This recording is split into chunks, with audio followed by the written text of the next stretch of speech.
Bonjour Léopold, comment vas-tu? Ça faisait longtemps qu'on ne s'était pas vu. Alors ici, on est tous rassemblés, évidemment, parce qu'il y a des dysfonctionnements au niveau de la justice. On est venu soutenir une camarade dont vous connaissez le nom, qui est malheureusement est en détention dans un cadre qu'on peut considérer comme mafieux. Il faut quand même employer les mots qui conviennent. À partir du moment où vous avez une justice qui fonctionne sur le principe de la justice d'exception en fonction de vos orientations politiques, c'est une justice qui est arbitraire. Et à partir du moment où un État écoute les conversations de ses citoyens et regarde ce que font les citoyens, c'est un État totalitaire. Donc on ne viendra pas donner des leçons à l'Afrique, ni au soi-disant régime totalitaire, parce qu'on s'en fout de savoir qui est totalitaire et qui est démocrate. Moi, ce que je regarde, c'est si le dirigeant fait bien le boulot. S'il est dictateur et qui fait du bien, qui travaille pour le bien commun, il n'a qu'à rester 5000 ans au pouvoir. Et si le démocrate, c'est de la merde, jetez-le à la poubelle. Voilà, ça c'est une introduction, c'est une entrée en matière. Merci. Voilà. Donc j'ai observé depuis quelque temps que les choses sont en train de s'inverser. C'est-à-dire que la pointe de l'iceberg est en train de s'inverser et qu'on commence à voir le bas qui normalement est immergé remonter tout doucement et pointer vers le ciel. De quoi je suis en train de parler? Je me rends compte que quand on regarde des séquences du mainstream, on entend parler de halal, de musulmans, de femmes voilées. C'est matin, midi et soir de radicalisme. Quand les musulmans sont intégrés dans la République, on dit que c'est de l'entrisme. Quand les musulmans sont en dehors de la République, c'est du séparatisme. Il faut savoir, ils sont dedans ou ils sont dehors. Monsieur Rotaillot, je fais un débat contre vous quand vous voulez. J'ai dit, je prends n'importe qui en débat. Asselineau, Philippot, Olive, des ministres, qui vous voulez, mettez-les-moi en face et on va voir maintenant qui dit qui et qui est qui. Parce que, en fait, l'objectif, c'est quoi?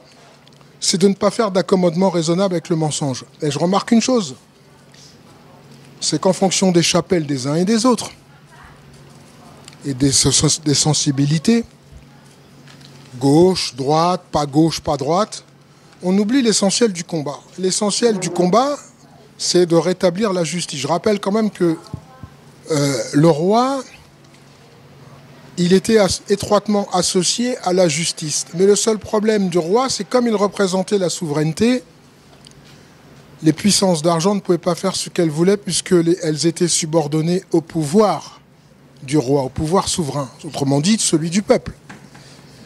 Et à partir du moment où on a fait la révolution de 1789 puis 1793, les choses ont commencé à s'inverser et Mammon est devenu souverain sur les nations. Ce qui explique aujourd'hui pourquoi on a parlé entre autres de la Palestine, mais on peut aussi parler du Congo, on peut parler du Kosovo, on peut parler de la guerre Iran-Irak, du 11 septembre et de tous les grands événements qui ont permis une orientation très particulière de l'humanité. Si la justice aujourd'hui est arbitraire, c'est parce qu'elle n'est pas une justice, elle est au service de grands intérêts. Et les grands intérêts, ce sont des intérêts, on va dire, métaphysiques, même si ça paraît un peu bizarre de le dire comme ça, mais il n'y a rien qui fonctionne. Regardez l'état de l'école. Les enfants n'apprennent ni à lire, ni à écrire, ni à compter, mais par contre, on leur apprend à avoir une certaine liberté sexuelle. J'aimerais bien savoir qu'est-ce que la liberté sexuelle vient faire dans une maternelle. Et ce que je ne comprends toujours pas, c'est pourquoi d'ailleurs les parents ne s'insurgent pas contre le fait qu'on parle à leurs enfants de libération sexuelle, entre autres. L'hôpital, destruction de l'hôpital public. Un certain Emmanuel Macron, avant qu'il ne soit placé et non pas élu, parce qu'il faut arrêter de rêver, comme je l'ai déjà dit, nous ne sommes plus des enfants et nous ne croyons plus au Père Noël républicain, qui nous explique que c'est nous qui avons mis ce monsieur à la tête de l'État. Non, on se réveille, Emmanuel Macron est un descendant de Rothschild. Bon, alors, regardez la tête de Liliane de Rothschild et regardez la tête de Macron, vous verrez qu'il y a une petite ressemblance quand même assez importante. Moi, je veux bien tout ce qu'on veut, mais quand c'est la banque qui contrôle, c'est pas la démocratie. Alors, s'il vous plaît, arrêtons de nous prendre pour des imbéciles. Et si on était réellement en démocratie, ces gens-là travailleraient au bien du peuple et non pas à notre malheur. Et non pas à nous mettre toujours plus de coercition, toujours plus d'embûches dans nos vies respectives et toujours plus de problématiques. Donc ça, je voulais le dire. Hôpital public complètement mort. J'ai parlé de l'école, éducation sexuelle à l'école, n'importe quoi. On parle d'écologie, matin, midi, soir. Là aussi, il y a Maldon aussi. On ne peut pas, à un moment donné, nous parler d'écologie quand derrière, on est en train d'attaquer le vivant. C'est-à-dire qu'on donne à manger, par exemple, des farines animales à des bovins. C'est pas très écologique. Et quand on détruit les sols avec des produits dits phytosanitaires, mais qui en réalité sont plus des poisons que des produits qui amènent des bienfaits, et une fois qu'on a ingéré tous ces produits, je rappelle qu'ils restent dans notre corps. Donc c'est de l'empoisonnement global. Et ça aussi, ça fait aussi partie des choses qu'il faut dénoncer. Je fais un panorama comme ça. Et en réalité, on s'aperçoit que, je dirais que même jusqu'aux Antilles, on a la problématique du chlordécone qui fait qu'on ne peut même plus pratiquement faire pousser quoi que ce soit sans qu'il y ait du chlordécone dedans. Donc c'est un empoisonnement complice et direct, j'ai envie de dire, des autorités associées évidemment à ces mêmes puissances d'argent et ces groupements d'intérêts financiers. Donc je m'aperçois encore une fois qu'il faut que la population se réveille. Là, il y a eu dernièrement la manifestation des taxis. J'ai écouté un petit peu pour voir ce qui se disait. J'étais un petit peu déçu parce que je pense que tant que tu n'as pas identifié ton ennemi, que tu ne comprends pas la nature de cet ennemi, que tu ne sais pas ni le désigner, ni regarder comment il combat, tu ne peux pas te battre contre lui. Or, on continue les blocages, on continue les grèves, et c'est pas de ça dont il s'agit, c'est de conscience en fait. Notre force est dans notre conscience. Plus vous apprenez des choses, et plus vous êtes fort, et plus vous reprenez en fait votre souveraineté. Donc tout ça, ça m'a inspiré des petits rappels.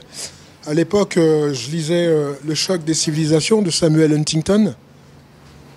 Samuel Huntington, c'est un monsieur qui est décédé aujourd'hui. Je me souviens plus d'ailleurs je crois qu'il est mort en 2012.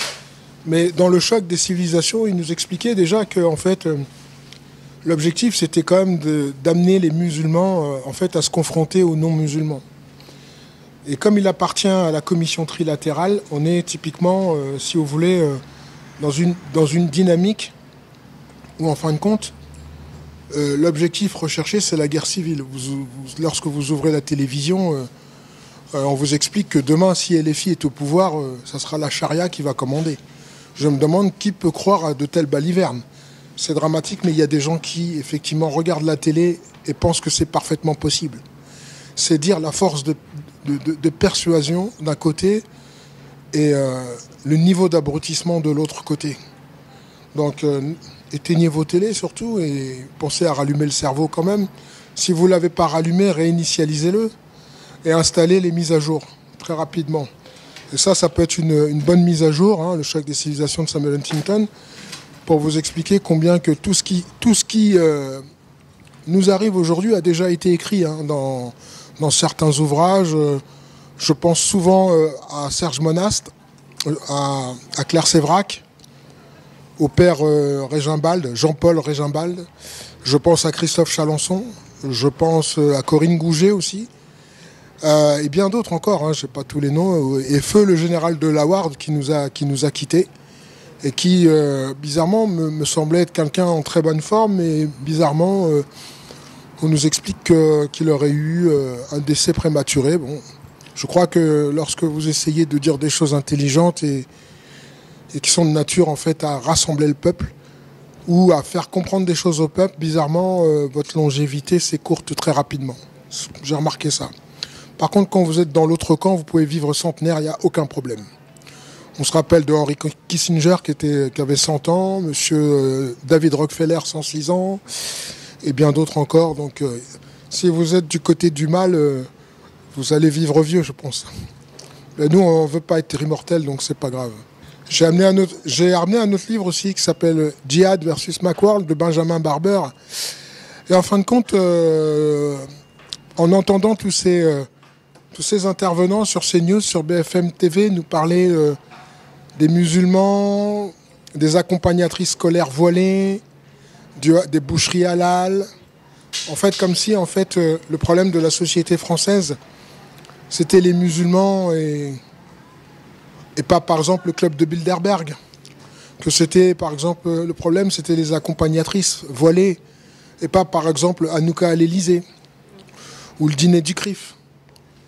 Et que, bizarrement, ça interpelle personne. Je me suis dit que là, ça devenait très, très grave. Dans Djihad versus Macworld, Benjamin Barber nous explique qu'en fin de compte,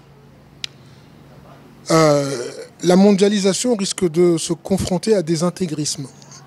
Ce que Benjamin Barber appelle des intégrismes, c'est ni plus ni moins un retour à la radicalité, c'est-à-dire en fait à une forme de vérité. Parce que qu'est-ce que c'est que la radicalité? C'est revenir à la racine des choses, revenir à son point de départ. Le radical, c'est celui qui veut comprendre d'où vient la plante, en fait. Donc vous allez à la racine pour comprendre la plante. Donc en fait, c'est une bonne chose que d'être radical et nous manquons de radicalité. Car évidemment, je vois beaucoup d'invertébrés chez les humains. Je voudrais que les gens aient plus de colonnes vertébrales.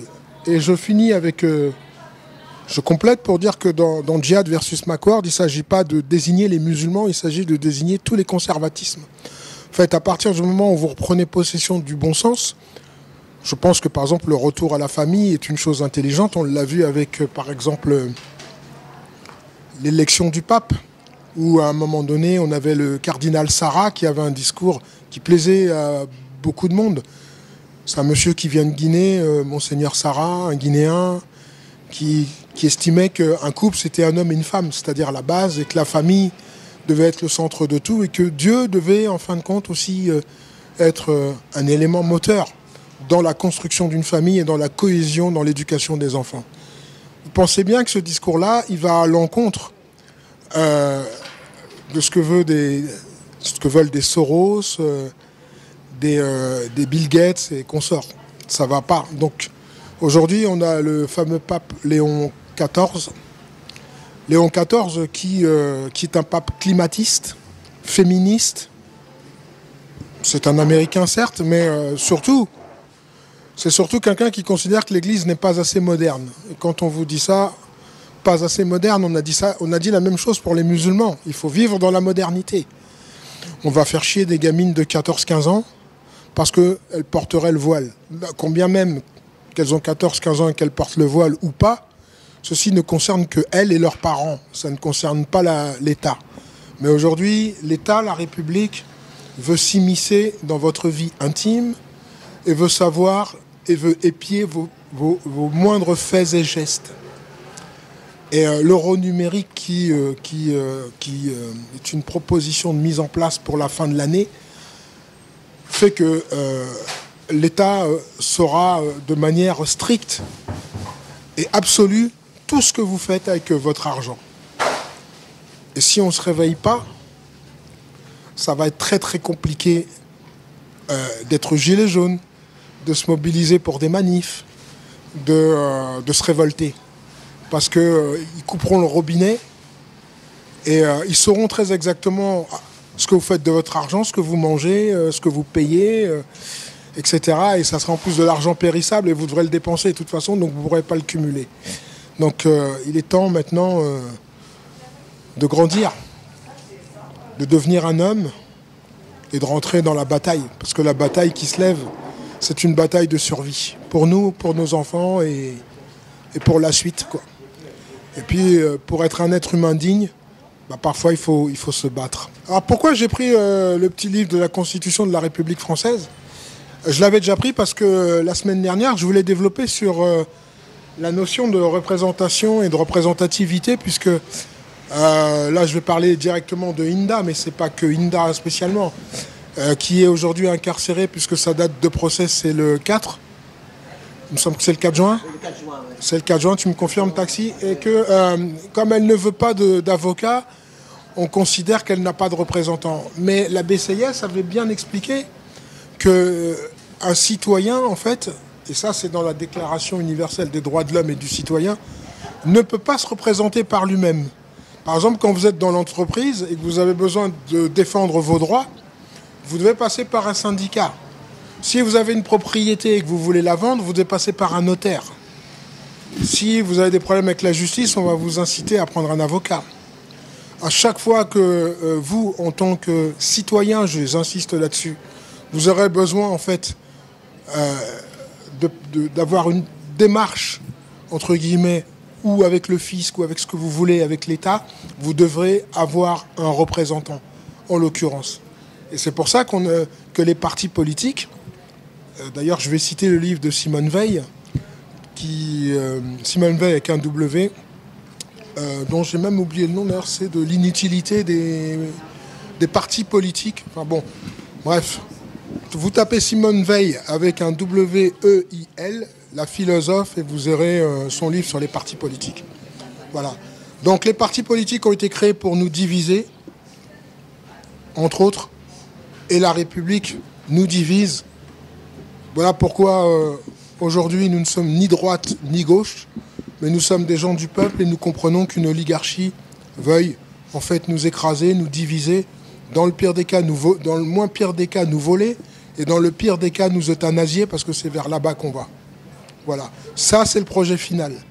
Et ce qui se passe avec Gaza, ce qui se passe au Congo, ce qui se passe dans des théâtres d'opération qui sont loin de l'Europe, enfin, sauf en Ukraine, l'Ukraine, c'est quand même l'Europe, pourrait tout à fait arriver dans une ville occidentale de type Lisbonne, Madrid, Paris, Berlin, peu importe.